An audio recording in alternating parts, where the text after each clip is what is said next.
Halo semuanya, perkenalkan, nama saya Angelin Sirait dari kelas Akuntansi 5D, Program Studi Akuntansi, Jurusan Akuntansi, Politeknik Negeri Medan dengan NIM 190508140. Pada saat ini, saya akan menjelaskan mengenai sistem informasi akuntansi dari siklus penjualan dan pembelian suatu perusahaan untuk memenuhi ujian akhir semester dari mata kuliah Praktikum Sistem Informasi Akuntansi. Sebelum kita mulai melakukan pembahasan, ada baiknya kita mengetahui apa yang dimaksud oleh sistem informasi akuntansi. Secara singkat, sistem informasi adalah penyedia informasi yang kemudian akan dipakai oleh manajemen ataupun pihak-pihak yang berkepentingan guna memudahkan dalam melakukan pengolahan terhadap perusahaan. Yang kedua adalah dalam melakukan pembahasan terhadap sistem informasi akuntansi atas siklus penjualan dan pembelian perusahaan ini, saya akan memakai referensi dari buku Sistem Informasi Akuntansi yang diterbitkan oleh Salemba 4. Nah, teman-teman, berikut saya akan memulai penjelasan mengenai sistem informasi akuntansi atas siklus pembelian dan penjualan suatu perusahaan. Disimak ya. Pertama-tama, kita akan membahas tentang kertas kerja kasus 2 mengenai siklus penjualan. Dimulai dari diagram konteks. Pada diagram konteks, di tengah-tengahnya terdapat lingkaran yang menggambarkan proses pesanan penjualan.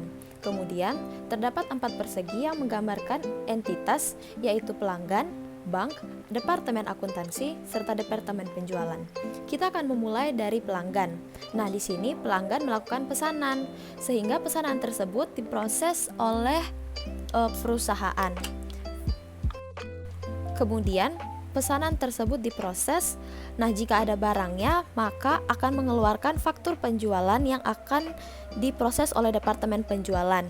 Kemudian, departemen penjualan akan mengupdate buku besar persediaan sebagai bagian dari proses pesanan penjualan. Selanjutnya, pelanggan melakukan pembayaran. Nah, dari pembayaran tersebut akan dikeluarkan berita pengiriman uang yang akan dikirim ke departemen akuntansi. Departemen akuntansi pun akan memproses berita tersebut serta mengeluarkan slip penjualan.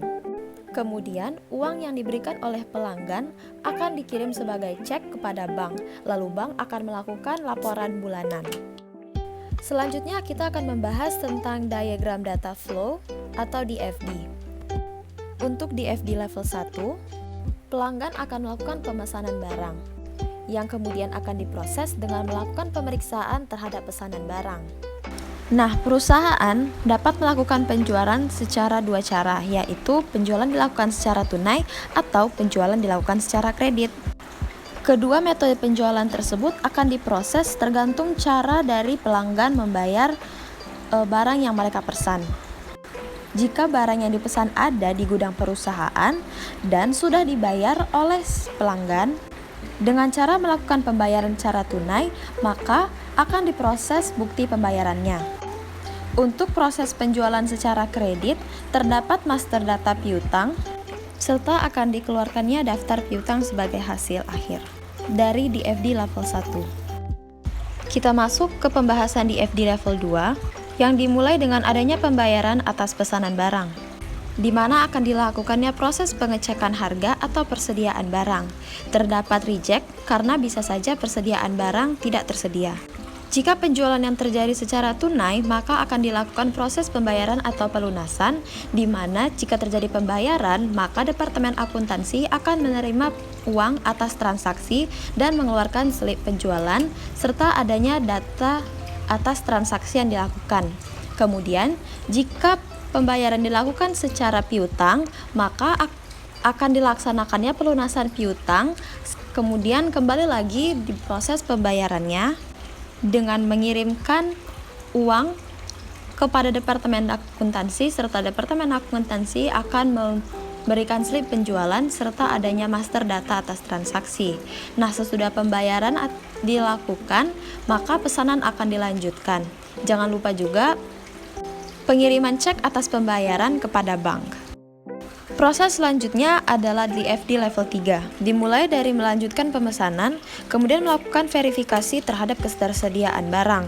Nah, kemungkinan terdapat reject karena ketidakadaan barang, serta adanya master data atas persediaan. Kemudian dilanjutkan dan adanya pengecekan terhadap kelengkapan ketersediaan pesanan, serta terdapat master data pesanan penjualan. Jika lengkap, maka akan dilakukan pengiriman barang terhadap pelanggan. Berikut adalah flowchart atau bagan alir atas siklus penjualan oleh sebuah perusahaan.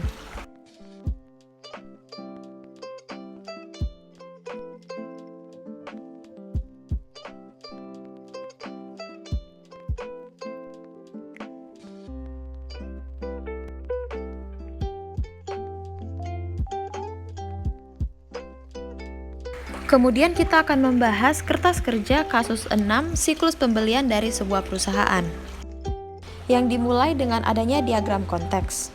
Dimulai dengan adanya proses pembelian serta 5 entitas, yaitu departemen pembelian, vendor, buku besar, utang usaha, serta gudang persediaan. Proses dimulai dengan menerima permintaan serta adanya pesanan pembelian dari departemen pembelian. Dilanjutkan dengan vendor yang menerima pesanan serta memberikan feedback kepada sebuah perusahaan. Feedback dapat berupa adanya ketersediaan barang yang dipesan oleh perusahaan atau tidak. Perusahaan akan melakukan pembayaran ke vendor, lalu melakukan pemberitahuan pembayaran kepada buku besar serta utang usaha. Kedua buku besar serta utang usaha akan melakukan update master file masing-masing. Singkat cerita, perusahaan akan menerima barang yang mereka pesan, kemudian akan dikirimkan ke gudang persediaan sebagai penerimaan barang, dan gudang persediaan akan melakukan laporan penerimaan barang. Nah, barang-barang tersebut juga bisa dijual kembali sebagai barang setengah jadi ataupun barang jadi dan digolongkan sebagai permintaan barang. Jangan lupa perusahaan melakukan pembayaran yang akan digolongkan sebagai cek dan dikirimkan kepada vendor. Dilanjutkan dengan DFD level 0 sebagai berikut.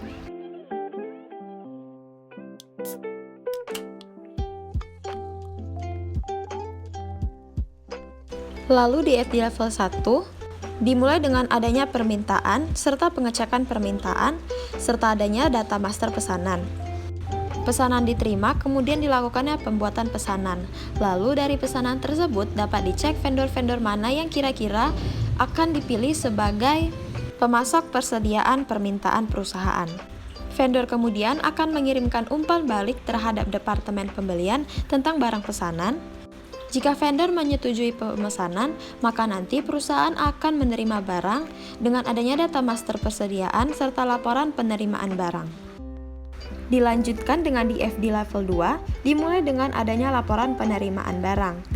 Kemudian dilakukan pengecekan terhadap laporan dan pengecekan terhadap pembayaran apakah perusahaan sudah membayar pesanan atau belum. Jika sudah, maka akan dibuatkan cek yang dikirimkan kepada vendor. Lalu akan dilakukan update dokumen terhadap buku besar serta utang.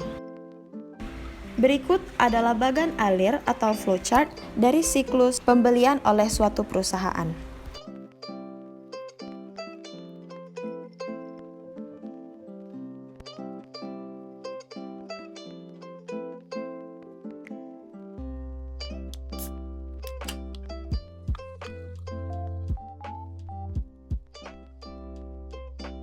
Sekian penjelasan saya atas sistem informasi akuntansi dari siklus penjualan dan pembelian suatu perusahaan. Lebih dan kurangnya, jika ada kesalahan, saya memohon maaf. Sekian dan terima kasih.